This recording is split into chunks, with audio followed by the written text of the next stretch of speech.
en su viña, y vino a buscar fruto de ella y no lo halló. Y dijo al viñador: he aquí, hace 3 años vengo a buscar fruto de esta higuera y no lo hallo. Córtala, ¿para qué inutiliza también la tierra? Él entonces respondiendo le dijo: Señor, déjala todavía este año, hasta que yo cabe alrededor de ella y la abone, y si diere fruto, bien, y si no, la cortarás después. Amén. Oramos. Padre Celestial, gracias. Estamos ante tu palabra ahora y te rogamos que ella nos ministre, porque es tu palabra, Señor. Tus palabras son espíritu y son vida. Aleluya, Señor, dice tu palabra, Dios mío, no solo de pan vivirá el hombre, sino de toda palabra que sale de la boca de Dios. Y que esta tu palabra, Señor, ministre nuestras vidas, nos hable, nos redarguya, nos reprenda si es necesario. Y haga la obra para la cual tú la envías en el nombre de Jesús para tu gloria. Amén. Pueden sentarse. ¿Qué es una parábola? Es una comparación o una ilustración de la vida cotidiana que esconde una vida espiritual, una verdad espiritual. Así que una parábola es una comparación o una ilustración de la vida cotidiana que esconde una verdad espiritual. Gracias a Dios, hace poquito les decía que Jesús siempre buscó la manera de que su mensaje se entienda y su mensaje sea recibido. Y cierto que uno, por ejemplo, Noel, los que han estado con niños en escuelita bíblica, siempre tienen que buscar a veces imágenes ilustrativas y cuestiones para llamar la atención, captar la atención de los niños, que es un poco más difícil que de una persona adulta, pero después que capta la atención, que sea un mensaje que ellos le pueden retener, lo pueden entender y lo pueden retener luego y ponerlo en práctica. Esta parábola, esta comparación o esta ilustración que hace Jesús, dice: un hombre tenía una higuera y viene a buscar frutos de ella y no lo encuentra. En la Biblia, hermanos, hay varias ocasiones en las que se compara a Israel con una higuera o con una viña. Amén. Tal vez se le viene a la memoria algún pasaje, por ejemplo, allí en Isaías, cuando habla en la parábola de la viña. Creo que la única parábola como tal en el capítulo 5 de Isaías, y da una enseñanza muy linda, aunque profunda, de Israel, comparándola con esa viña que el Señor viene a buscar fruto y encuentra frutos malos. Y el Señor dice: ¿qué voy a hacer con ellas? Porque hice todo lo que era necesario hacer para que dé fruto bueno, y cuando voy a participar de su fruto, resulta que tiene frutas silvestres que no se pueden comer.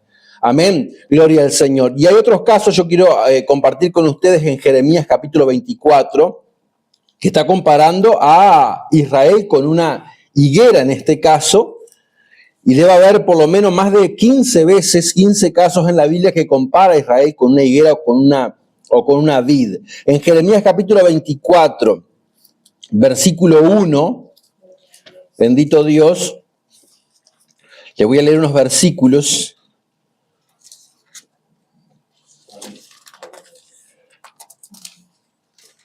Que dicen, Jeremías 24:1, después de haber transportado a Nabucodonosor, rey de Babilonia, a Jeconías, hijo de Joacim, voy a resumir, me mostró Jehová 2 cestas de higos puestas delante del templo de Jehová. Versículo 2, Jeremías 24:2, una cesta tenía higos muy buenos, como brevas, y la otra cesta tenía higos muy malos, que de malos no se podían comer. ¿Y a qué se refería el Señor con esto? Dice el versículo 3, y me dijo Jehová: ¿qué ves tú, Jeremías? Y dije: higos buenos, muy buenos, y malos, muy malos, que de malos no se pueden comer. Y vino mi palabra de Jehová diciendo: así ha dicho Jehová, Dios de Israel, como a estos higos buenos, así miraré a los transportados de Judá, a los cuales eché de este lugar, a la tierra de los caldeos, para bien. Porque pondré mis ojos sobre ellos para bien, y los volveré a esta tierra, y los edificaré, y no los destruiré. Dice el 7, y les daré un corazón para que me conozcan que yo soy Jehová, y me serán por pueblo, y yo les seré a ellos por Dios, porque se volverán a mí de todo corazón. Eso representaban los higos buenos. Pero después dice: como los higos malos, que de malos no se pueden comer, así ha dicho Jehová, pondré a Sedequías, rey de Judá, sus príncipes y al resto de Jerusalén que quedó en esta tierra, y a los que moran en la tierra de Egipto. Y los daré por escarnio y por mal a todos los reinos de la tierra, por infamia, es decir, como por deshonra y burla, por ejemplo, por refrán y por maldición, a todos los lugares a donde yo los arroje. Es decir, que los higos representaban al pueblo de Israel. Los higos buenos, vamos a decir, a la gente buena que hacía caso a la palabra de Dios, y los higos malos a la gente mala. Y de alguna u otra forma los frutos representaban a Israel, o la planta representaba a Israel. En este caso, hermanos, en esta parábola de San Lucas 13, donde estamos, el tema central no son los higos malos o buenos, sino los higos. Amén, es decir, los frutos. Pero ¿qué pasa en esta parábola? No hay fruto. Amén, no hay fruto. Y esta enseñanza, esta ilustración, es de una planta que no está dando fruto. ¿Y cuál es el mayor problema? Además del problema de no dar fruto, porque la planta nace con el propósito de dar fruto, pero si no da fruto, hay un problema más grande que no de fruto, es que el dueño ya viene por tercer año consecutivo buscando fruto y no lo encuentra. Amén, y no lo encuentra. Gloria al Señor. Vamos a San Marcos capítulo 11, versículo 12. San Marcos capítulo 11. Los que quieran y puedan, si no se quedan solamente en San Lucas 13. San Marcos 11, 12. Este acontecimiento bastante conocido por nosotros, dice: al día siguiente, cuando salieron de Betania, tuvo hambre Jesús. Y viendo de lejos una higuera que tenía hojas, fue a ver si tal vez hallaba en ella algo, pero cuando llegó a ella nada halló sino hojas, pues no era tiempo de higo. Entonces Jesús dijo a la higuera: nunca jamás coma nadie fruto de ti. Lo oyeron sus discípulos. Y después en el versículo 20, pasando por la mañana, vieron que la higuera se había secado desde sus raíces. Y Pedro se acordó y le dice: Maestro, mira, la higuera que mal dijiste se ha secado. Y respondiendo Jesús le dice: tened fe en Dios. Hermanos, el tema acá no es el asunto de esta fe, sino el asunto de los frutos. No le ha llamado la atención este caso porque no es una parábola. Jesús va pasando por un lugar y ve que la higuera tenía muchas hojas, pero cuando se acerca para agarrar fruto, no había fruto y Jesús la maldice. Y siempre me había quedado como la espina. ¿Cómo la maldice si después San Marcos, por ejemplo, dice que no era tiempo de fruto? Entonces uno tiene que estudiar y buscar información. Y encontré que la higuera 2 veces al año, al menos en esa zona, es que da frutos. El fruto más importante lo da al finales del verano. Esa es la cosecha más importante. Pero en primavera también, en conjunto, cuando nacen las hojas cerca de la fecha de la Pascua, que es cuando está pasando Jesús, da unas pequeñas brevas y como unos pequeños frutos que son lo que esperaba Jesús, que nacen junto con las hojas. Y resulta que cuando Jesús se encuentra con esta higuera, cuando ve las hojas, dice: por las hojas que tiene que tener fruto. Pero cuando se acerca a la planta, resulta que era pura hoja, pura apariencia, pero no había fruto. Y Jesús maldice la higuera. Y recuerde, la higuera mucho representaba al pueblo de Israel. El Señor buscando fruto de Israel y lo que encontraba era apariencia. Recuerde que Isaías dijo, y Jesús citó las palabras de Isaías: este pueblo de labios me honra, pero su corazón está lejos de mí. Y que Dios nos ayude, porque ahora la enseñanza no es para Israel. O sea, es para ellos, pero como cantamos el corito, los judíos no lo quisieron, ahora Jesús es mío. Y la enseñanza que ellos no quisieron, ahora es para nosotros también. Gloria al Señor. Así que tenía que tener fruto. Al menos unos pequeños frutos Jesús esperaba, porque Jesús sabía, pero ya sirvió, hermanos, como enseñanza. Ahora Israel venía a ser esa higuera que debía tener fruto. Tenía que tener fruto. No era una opción. Cuando Jesús ve que no había fruto en tiempo en que al menos tenía que tener esos pequeños higos para comer, era señal de que esa higuera era una higuera estéril. Y ahora estamos hablando de una parábola, una enseñanza sobre la higuera estéril también, que está plantada en un lugar que dice que era en una viña. Está plantada, tal vez era un jardín, en un lugar donde estaba cuidada, donde había buena tierra, donde tenía todo lo que necesitabas para dar fruto. Y recuerda que el asunto no es que daban fruto malo, sino que no daba fruto. Y Jesús dice que Él nos puso para que nosotros vayamos y llevemos fruto. Y que nuestro fruto permanezca, así que nuestro fruto dure. Porque a veces nuestro fruto, por ejemplo, de arrepentimiento no dura. Y la gente a veces parece que se arrepiente, pero al otro día ya está viviendo como antes. Entonces ese fruto no es un verdadero fruto de arrepentimiento. Nosotros tenemos que mostrar frutos de santidad. Cristo ha venido a nuestra vida y nos ha limpiado. Pero tiene que pasar el tiempo y tenemos que seguir viendo viéndonos santificados para el mundo y sobre todo Dios tiene que vernos así. Ese fruto tiene que perdurar con el tiempo, tiene que permanecer. Amén, gloria al Señor. Y aquí en San Lucas capítulo 13 ahora se da un diálogo entre el dueño de la higuera y el que trabaja con la higuera y el viñador. Gloria al Señor. Lucas 13, gloria a Dios. Versículo 6, tenía un hombre una higuera plantada en una viña y vino a buscar fruto de ella y no lo halló. Y dijo el viñador, aquí hace 3 años que vengo a buscar fruto de esta higuera y no lo hallo. Córtala. ¿Para qué? Inutiliza también la tierra. Hermanos, la palabra nos enseña que Dios tiene misericordia y que Dios da oportunidad una y otra vez. Y Israel es un claro ejemplo de que Dios, hermano, usted lee el libro de los jueces, estaban como en un círculo vicioso y años de bendición, de prosperidad, pero volvían atrás, no hacían caso a la palabra de Dios, a los jueces que Dios ponía y levantaba, a los líderes, volvían atrás, caían en manos de los enemigos, eran esclavizados, la pasaba el mal, después Dios levantaba a otro libertador y así sucesivamente. Hermanos, y estaban en ese círculo vicioso y era más bien una decadencia espiritual y cada uno hacía lo que quería. Y de esa forma Dios tenía que tratar con ellos y trataba duro. Cuando Dios los volvió a levantar tenía que tratar duro con ellos y eran perseguidos. ¿Se acuerdan en Jueces capítulo 6 cuando Dios llama al juez Gedeón? Que ellos estaban siempre tantos años oprimidos por los madianitas y por los enemigos que cada vez que cosechaban tenían que hacerlo a escondida y guardar la cosecha porque venía el enemigo y arrasaba con todo como langosta. Entonces tenían que esconderlo todo. Y así se encuentra Dios con esta realidad del pueblo, pero trata con ellos el pueblo. Muchos recapacitan, se arrepienten, el Señor los restaura, los levanta, pero luego vuelven atrás. Hermanos, y ahora, pero la palabra nos muestra que Dios tiene también su paciencia y su tiempo. Amén. Y que el tiempo de Dios se acaba, el tiempo de Dios se agota. Y nosotros estamos viviendo un tiempo de gracia. Porque decía el profeta Juan el Bautista cuando predicaba, amén, que a través de Moisés Dios trajo la ley, pero la gracia y la verdad vinieron junto con Jesucristo. Y en nuestras vidas la gracia y la verdad vino con Cristo. Nosotros estábamos también oprimidos. Vivíamos a nuestra manera, pero con Cristo vino la gracia y la verdad. Y ahora con Jesús también vino el intercesor que aparece en esta parábola.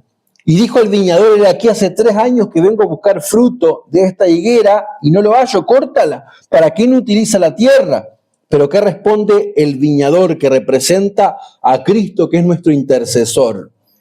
Amén, que es, según Timoteo capítulo 2, versículo 5, el único mediador entre Dios y los hombres. Aquí el viñador responde, Señor, déjala todavía este año, hasta que yo cabe alrededor de ella y la abone. Y si diere fruto, bien, y si no, la cortarás después. El mismo Juan el Bautista era el que decía, el hacha está puesta en la raíz de los árboles. El que no da buen fruto va a ser cortado, y que Dios nos ayude. Porque somos puestos por Cristo también nosotros, no los discípulos antes, solamente nosotros aquí en Tacuarembó, donde Dios nos haya puesto para que vayamos y llevemos fruto. Y no es que el Señor está amenazando, no, pero el Señor está diciendo, nos está haciendo ver la realidad de las oportunidades, de la cantidad de oportunidades que nos da Dios para servirle, para buscarle, para encontrarnos con Él en experiencia. Amén, hay una y otra oportunidad que nos da el Señor y que Dios nos ayuda a saber aprovecharla. Cuando dice córtala, ¿para qué no utiliza también la tierra? Hermanos, si la higuera no producía fruto, estaban desperdiciando un espacio de tierra. Los que se dedican a plantar, los que son agricultores acá, saben que también las plantas y los árboles consumen nutrientes. Y yo he escuchado que los árboles, hasta los eucaliptos, que algunos están en contra de eso porque deshidratan la tierra cuando son tantos montones. Porque cada árbol no sé cuántos litros necesita.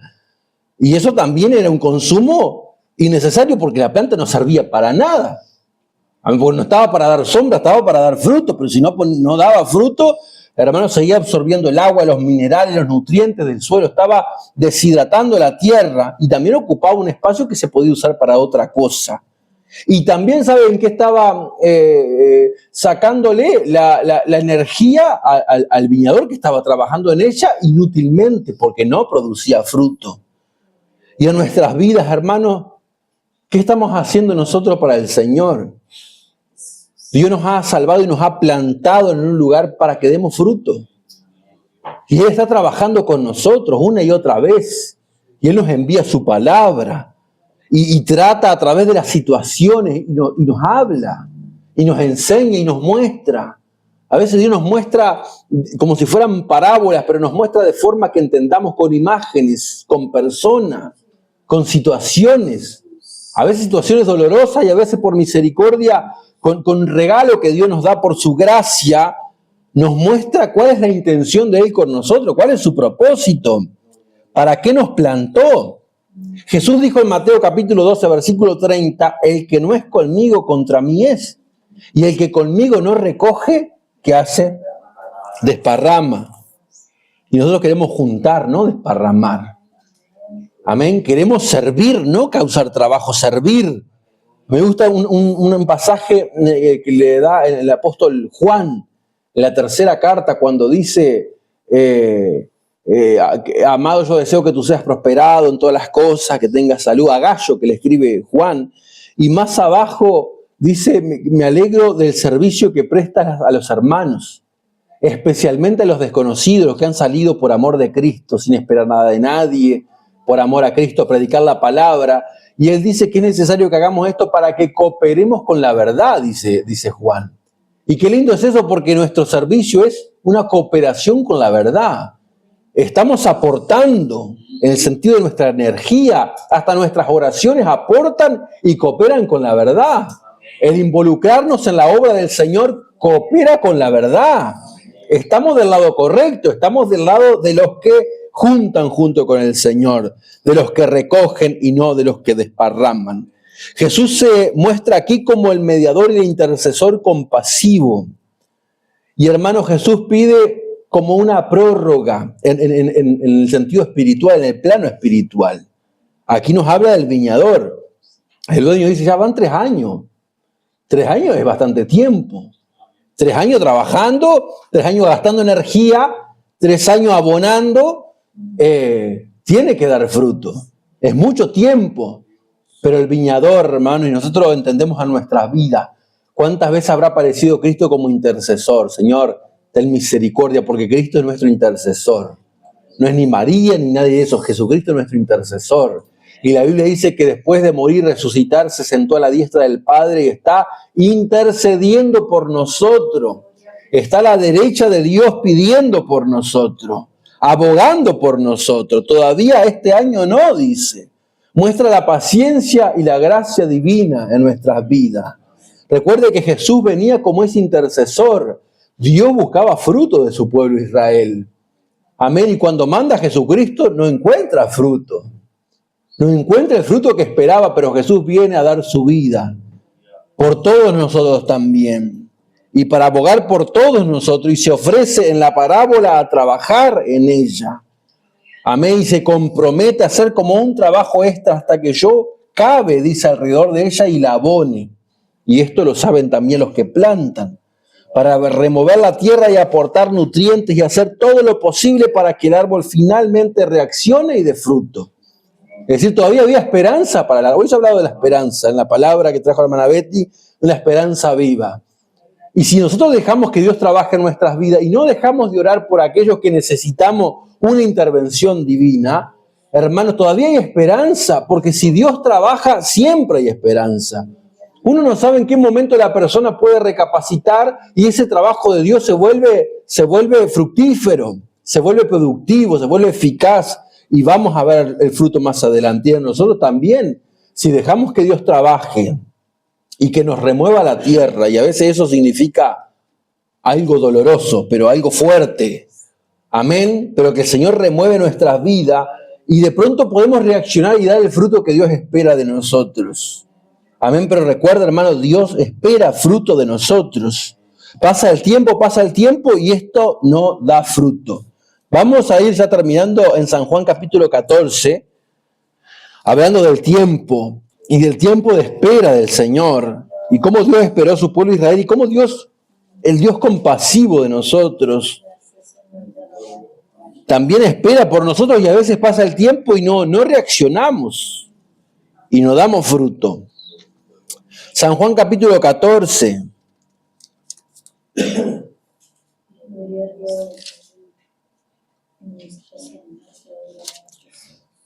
Versículo 4, ¿y sabéis a dónde voy? ¿Sabéis el camino?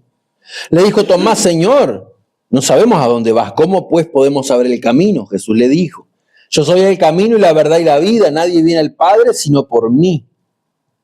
Si me conocieses, también a mi Padre conocerías. Y desde ahora le conocéis y le habéis visto. Felipe le dice en San Juan 14, 8, Felipe le dijo, Señor, muéstranos al Padre y nos basta, suficiente. Jesús le dice, tanto tiempo hace que estoy con vosotros y no me has conocido, Felipe. El que me ha visto a mí, ha visto al Padre. ¿Cómo pues dices tú, muéstranos al Padre? Hermanos, para esta altura, donde estamos leyendo, ya Jesús había pasado 3 años o más con ellos. Porque Juan cuenta que ya van pasando por lo menos 3 Pascuas. Y aquí Jesús está próximo a dar su vida, es su último discurso, donde estamos leyendo en San Juan. Y cuando Felipe hace esta pregunta, o esta petición, Señor, muéstranos al Padre y nos basta, Jesús le responde, tanto tiempo hace que estoy con ustedes y no me has conocido. El que me ha visto a mí ha visto al Padre. ¿Cómo pues dices tú, muéstranos al Padre? Tanto tiempo hace y no me has conocido, le dice. Y Felipe habrá pensado todas las cosas que habían vivido. Más de 3 años se viven muchas cosas, más cuando ellos convivían, día y noche. Lo veían a Jesús en el monte orando, después enseñándole a la gente, compartiendo tiempo de calidad con ellos, enseñándoles verdades fundamentales, mostrándoles el amor, el propósito por el cual tenía que venir el Mesías, enseñándoles las cosas que les costaban más entender a ellos. Y otra siguió a través del Espíritu, ayudándoles a entender más adelante. Pero ahora dice, tanto tiempo y no me conociste. Y si el Señor nos hiciera la pregunta a nosotros, tanto tiempo hace y todavía no diste ese paso, no diste ese fruto. O sea, ¿cuánto tiempo Dios nos va a esperar? Porque, a ver, pasaron algunos miles de años de historia de Israel, pasaron muchos acontecimientos desde los patriarcas, desde Abraham, y en algún momento iba a venir el Mesías y no se sabía cuándo, pero el Mesías vino, llegó. Y ahora hace tantos tiempos de predicación del Evangelio, más de 2000 o 2000, que se viene predicando y el Señor, nuestro Señor, va a llegar también. Pero va a llegar y ¿qué va a buscar a nosotros en la iglesia? Va a buscar fruto. Y que Dios nos ayude, que no nos encuentre con las manos vacías el Señor. Porque ¿se acuerdan en el tiempo del Pentateuco, cuando tenían que ir al tabernáculo? Decía, el Señor recalcaba, nadie se va a presentar a mí con las manos vacías. Había que llevar algo. Tenían los sacrificios, tenían los animales. Ya estaba estipulado cómo hacerlo. Pero ahora en nuestros tiempos, nuestra vida, ¿cómo se presenta delante de Dios? Dios tiene que venir a buscar y encontrar los frutos del Espíritu en nosotros. Y los frutos que hablamos hoy, lo primero, tienen que encontrar corazones arrepentidos, que ya no queremos tener nada que ver con la vida del pasado. Ahora es un corazón que se duele de lo que pasó antes, pero que ahora quiere vivir para Dios. Amén, que ahora el Señor viene a buscar frutos de santidad, de purificación. Quiere buscar frutos de obediencia. Ahora Dios viene a buscar frutos de humildad. Mire si el Señor viene ahora y se encuentra con que queriendo guardar fruto, como la persona que va convencida de que van a buscar fruto en la planta y no lo encuentra. Mire si el Señor viene así a nuestras vidas, como para guardar frutos en la cesta, para guardar. Y se encuentra que estamos con las manos vacías. Hermanos, que Dios nos ayude. Porque yo mucho tiempo, incluso de adolescente, pensaba en la misericordia que Dios tuvo conmigo. Y cada uno mira esta parábola de la higuera estéril, donde empezamos en Lucas 13, y piensa cuántas veces el Señor Ha dicho cuando parecía que no había más oportunidad para nosotros, ha dicho, Señor, todavía déjala un tiempo más. Vamos a esperar una cosecha más. Pero ya hace tiempo que venimos esperando, sí, pero una cosecha más. Y si no da fruto ahora, sí la cortás. Y en su misericordia Dios nos hizo entrar en razón, nos hizo recapacitar. Y hermanos, no pierdamos la esperanza ni en cuanto a nuestra propia vida, a nuestro carácter, que a veces hermano, uno se vuelve incrédulo. Y tenemos que reprender eso y pedir la ayuda del Señor, la ayuda divina, para que con su Espíritu nos ayude a entender la palabra y que la palabra la dejemos correr en nuestra vida y penetrar para que uno reaccione a tiempo. Amén. Y que uno reaccione a tiempo, Señor, este año sí voy a dar ese fruto. A veces se lo prometemos a Dios, pero no lo hacemos. Se lo prometemos y no lo hacemos. Y que el trabajo de Dios no sea en vano en nosotros. ¿Recuerdan cómo Pablo le escribía a los de Galacia? Amén, porque estaba viendo cosas malas y tenía un miedo. Decía Pablo que mi trabajo con ustedes sea en vano. Porque era un trabajo más que pastoral, era un trabajo como paternal. ¿Cierto? Los amaba como a hijo y había dedicado su vida y tenía ese miedo. Y él le decía, yo tengo miedo que así como hace mucho tiempo atrás la serpiente antigua con astucia engañó a Eva y a Adán, tengo miedo que ustedes también los haya engañado y que vuestros sentidos se hayan adormecido. Tengo miedo que les haya pasado lo mismo. Y ahora nosotros también, hermanos, que Dios nos guarde, que no dejemos que nuestros sentidos se adormezcan. Que el Señor, viniendo a buscar fruto, encuentre el fruto que espera de nuestra vida y se vaya con gozo. Amén. Que Él nos lleve con gozo. Y que el trabajo del viñador en nosotros no sea en vano. Y el trabajo del intercesor de Cristo en nosotros no sea en vano. Y ni mucho menos su muerte haya sido en vano. Sino que todo ello pueda producir fruto en nuestras vidas. Amén. Recuerda, el Señor pide una prórroga. Déjala todavía este año.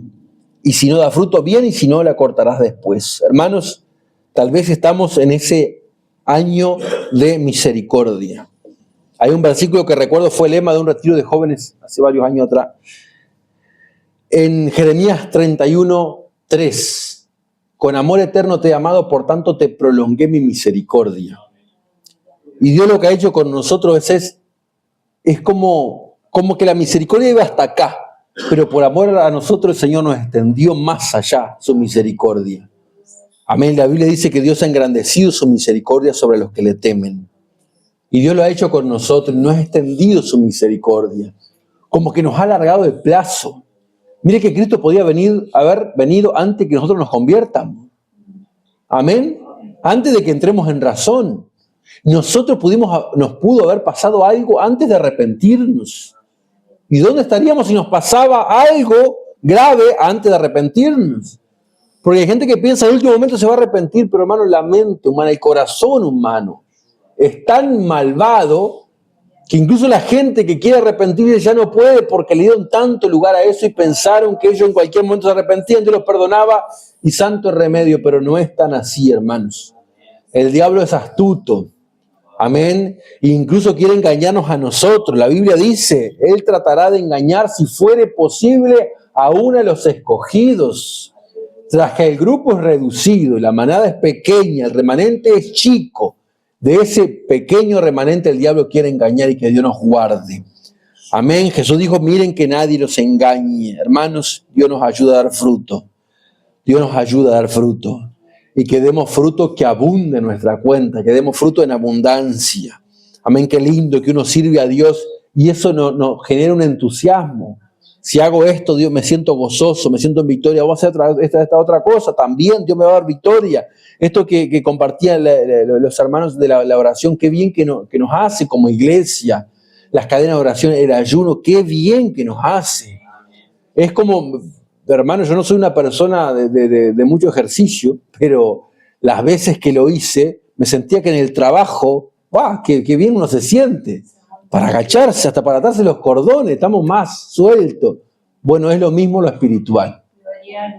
Uno tiene una vida espiritual activa, que busca a Dios, que se mete en la presencia, tiene experiencia con Dios, tiene una vida de oración, tiene una verdadera vida espiritual como Dios manda, y hermanos, nosotros fluimos nosotros.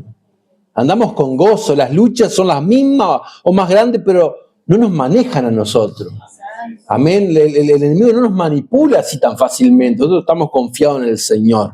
Amén. Estamos dando fruto y damos fruto acá y vamos a otro lado y damos fruto allá, porque para eso Dios nos puso. Recuerde, Dios nos plantó para que demos fruto. Dios nos plantó para que demos fruto. Amén. Vamos a orar. Gloria al Señor. Padre del cielo, te adoramos y te bendecimos, te alabamos, engrandecemos tu nombre, Señor, nombre que es sobre todo nombre. Dice tu palabra, Señor, tu nombre es grande.